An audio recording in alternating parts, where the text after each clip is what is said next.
My breath caught as I stood in my Chicago hotel room, the phone pressed to my ear, my stepmother's voice cutting through me like a blade. "You don't deserve that money, Claire. It's for Willow now, she's got a future that matters." Her words were smug, dripping with triumph, as if she'd been waiting years to deliver this blow. "I'm Claire Donovan, 29, and I thought I built a life far enough from my family's venom to be untouchable. I'm a medical software sales rep, always on the road, and that Thursday in Chicago should have been about prepping for a client presentation, not learning that my stepmother Marla had plundered the trust fund my mom left me when she died. "Thanks for letting me know," I said, my voice steady. Masking the fury roaring inside, Marla's tone sharpened, probing for weakness. "That's all you've got? Willow needs it for her boutique, her wedding. You'd just squander it on your tech deals." I pictured Mom, gone since I was 15, her warm eyes and unyielding grit. She'd built a health tech startup from the ground up, leaving me that trust to chase my own dreams. Marla, who had married my dad 2 years later, had been eyeing that money like a predator ever since. "Anything else?" I asked, calm as stone. Silence. She'd expected me to crack, scream, beg, anything but this quiet resolve.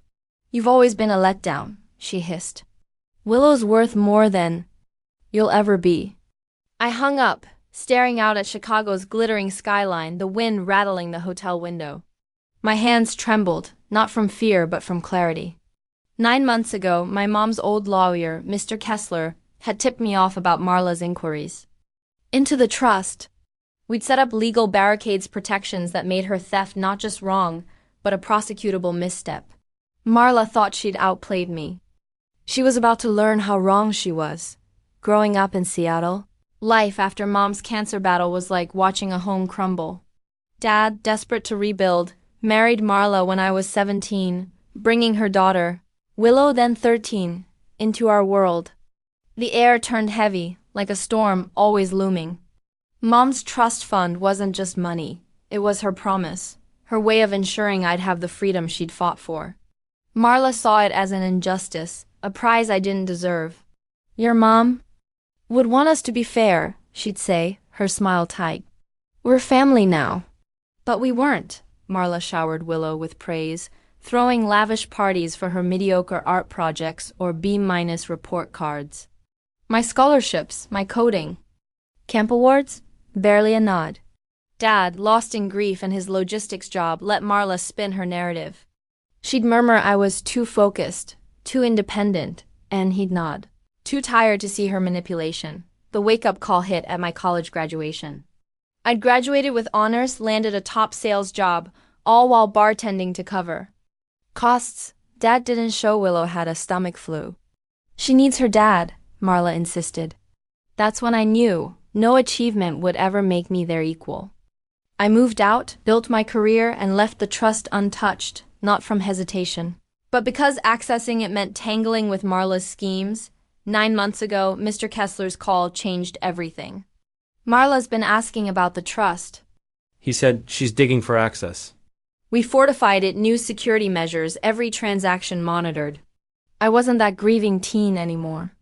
I was Mom's daughter, and I had learned to guard what was mine. In my hotel room, I pulled out the photo I always carried. Mom at her startup's launch, her smile fierce, her hand on my shoulder. The trust was her gift, freedom to risk, to build like she had. I called Mr. Kessler. "Marla says she's given the trust to Willow," I said. "She's made her move." "I was ready for this," he replied, calm as ever. "She tried accessing the account this morning. Our safeguards held no monies moved. Every attempt's logged, airtight for fraud. Want to proceed?" I thought of Marla's gloating, her years of slights, how she tried to erase Mom's place in my life. "Yes," I said. "Send the evidence to the family lawyer and copy Dad. He needs to see it all." "Your mom always said you had her instincts," Mr. Kessler said. "She'd be cheering you on." I booked a flight to Seattle. My presentation could wait. This was personal, and I was done playing defense. I landed in Seattle the next morning. The fall rain soft against my skin. Our old house looked the same gray shingles. Mom's lavender bush still blooming, but I felt like an outsider. stepping inside. I'd told Dad I was coming but kept Marla's call quiet. Some truths needed to be faced in person. They were in the living room. Dad, Marla, Willow. Marla's smirk faded when she saw my steady gaze, replaced by a flicker of doubt. Claire, what's this about? Dad asked, his voice tight with worry. We need to talk, I said, pulling out my phone and the file Mr. Kessler had sent. Marla called, said she'd emptied my trust for Willow. I thought you should see what really happened. Marla's face blanched. I was helping Willow, she stammered. She needs it more. No, I said, handing Dad the file. Every move you made is here, every forged signature, every bank call, every lie. Dad's hands shook as he read, his jaw tightening. Marla, what is this? She's lying, Willow snapped, her cheeks flushing. Claire's just jealous, always has been. I held up the trust statement. The money's still there. Safe because I was ready. 9 months ago, I got a warning about your plans. I took steps. You trapped me. Marla spat. No, I said, my voice like iron. I protected what's mine like Mom taught me. The room went still as Dad flipped through the evidence. Marla's emails to the bank. Her forged signatures, her years of scheming to siphon my trust. You used my name, he whispered, his voice breaking. You lied to me. I did it for our family. Marla cried, her composure fraying. For Willow. Stop, Dad said, his tone final. You tried to steal from my daughter. I pulled out another file. There's more. Mr. Kessler found you've been skimming Dad's accounts for years, small amounts adding up. It's all documented, Dad slumped, the betrayal sinking in. Willow's eyes darted, her usual confidence gone. Marla's mask shattered. You selfish little. I've already filed charges, I cut in. Bank fraud, financial exploitation, Mr. Kessler's handling it. I turned to Dad. I'm sorry you had to learn like this, but you deserve the truth. He looked at Marla, his gaze cold. Get out, tonight, both of you. My lawyer will handle the divorce. Marla's scream echoed as she and Willow scrambled to pack, tossing blame and tears. I stood by the window, where I'd wait for Mom's car after school, her voice echoing. Be ready, Claire.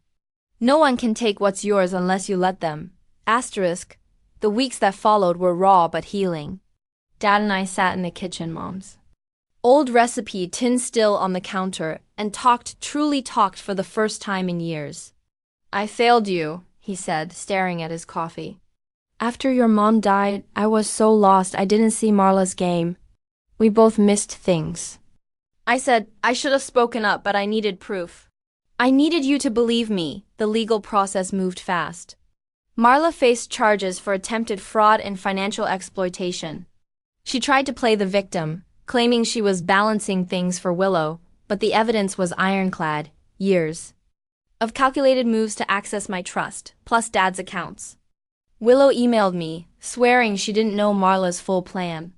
Mom said you had it easy, she wrote. I see now she was jealous of your mom's legacy. I wasn't sure I bought her innocence, but I understood she was grappling with her own shattered illusions. Mr. Kessler helped me launch my dream, a health tech consulting firm, using Mom's trust as seed money, just as she'd wanted. Your mom always said you had her vision and your dad's heart, he told me. She knew you'd build something big. Dad started visiting my office, bringing sandwiches and stories about Mom, how they'd met at a tech expo, their late-night dreams of her startup. It was like getting her back, piece by piece. She used to say you were a diamond, he told me one day. Pressure only made you shine brighter. Marla's trial ended in a plea deal. No jail, but heavy restitution and a ban from financial work. Last I heard, she'd moved to Nevada with her cousin. Willow stayed in Seattle working as a barista, emailing me now and then. I kept my distance, some bridges stay burned. My firm grew fast, landing clients who valued my no-nonsense approach. I hired a team, including Leela, a sharp analyst who reminded me of Mom's fire. Dad volunteered at a community center, helping families navigate loss, and sometimes consulted for my firm, his experience grounding my vision. One night, sorting through Mom's old files in Dad's attic, we found her journal. Tucked inside was a letter, dated weeks before she died. Asterisk my Claire. I'm leaving you more than money freedom to choose your path. Don't let anyone dim your light or steal your worth. You're stronger than you know, smarter than they think. And capable of anything. Trust yourself. I do. Love, Mom. Asterisk, I framed it for my office, a daily reminder of her faith in me. Dad read it, tears in his eyes. She was always planning for you, he said, even when she was slipping away. 5 years later, my life's unrecognizable. My firm spans 4 cities, helping health tech startups grow, echoing Mom's legacy. Dad's fully retired, mentoring my younger staff, saying it keeps him close to Mom. We have dinner every Thursday, rebuilding what Marla tried to break. The hardest lesson wasn't the money or the betrayal, it was learning to fight for myself. Mom knew I'd face battles, and she armed me with resilience. Marla's scheme didn't just fail. It showed me my strength. I visit our old house sometimes. Now brighter, Marla's shadow gone. In Mom's old study, now a reading nook, I found her tech books, margins filled with notes about teaching me the trade. I never got that time with her, but every deal I close carries her wisdom. On Mom's birthday, Dad and I visit her grave, bringing her favorite lilac. This year, I told him about her letter. He held it, his hand steady now. She was fighting for you. Always, he said. And I'm so proud you're her daughter. Standing there, I felt it. Every step to protect her legacy, every stand I took, every dream I built, it was her final gift. Marla thought she could steal my future. Instead, she handed me the chance to claim it. The trust fund wasn't just money. It was Mom's belief in me, and no one could take that away. As we left the cemetery, the weight of those years lifted, replaced by a quiet certainty. I'd honored her light, and it would guide me forever.